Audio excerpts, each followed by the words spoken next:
కాపునాడు. నమస్కారం అండి. నేను మల్లెమూడి సతీష్ బాబు, న్యాయవాది, president Kapunadu AP state legal cell. Cine దర్శకుడు రామ్ గోపాల్ వర్మ ఈ మధ్య 2 రోజుల క్రితం తన ట్విట్టర్ అకౌంట్లో ట్వీట్ చేస్తూ కేవలం డబ్బు కోసం తన సొంత కాపులని కమ్మోళ్లకు అమ్మేస్తాడని ఊహించలేదు, రిప్ కాపులు, కంగ్రాచ్యులేషన్స్ కమ్మోళ్ళు అని తన ట్విట్టర్ అకౌంట్లో ట్వీట్ చేశారు.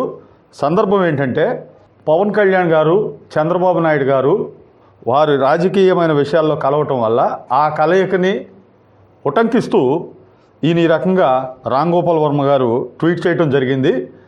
ఈ ఇద్దరు రాజకీయ నాయకుల కలయిక విషయంలో మా కాపు కులానికి ఎటువంటి సంబంధం లేదనియో, ఈ రామ్ గోపాల్ వర్మ అనవసరంగా కాపు కులాన్ని డిగ్రేడ్ చేస్తూ ఈ రకమైన పైన తెలిపిన ట్వీట్ చేయటాన్ని బట్టి ఆ ట్వీటు చాలామంది కాపు కులస్తులకి ఇబ్బందికరంగాను, భావోద్రేకాలు రెచ్చగొట్టే విధంగాను, అలాగే డెఫమేటరీగా ఉన్నదని భావిస్తూ మా కాపునాడు నేషనల్ ప్రెసిడెంట్ గౌరవనీయులు శ్రీ గాళ్ళ సుబ్రహ్మణ్యం గారి ఆదేశానుసారం ఈ రకంగా తప్పుడు ఉద్దేశాలతో కాపు కులాన్ని కించపరుస్తూ ట్వీట్ చేసిన రామ్ గోపాల్ వర్మకి చట్ట ప్రకారం ఆయన మీద చర్యలు తీసుకోవాలని నిర్ణయించిన మీదట మేము రామ్ గోపాల్ వర్మకి ఈరోజు అనగా 12/1/2023 తేదీన వారికి లీగల్ నోటీస్ పంపించడం జరిగింది.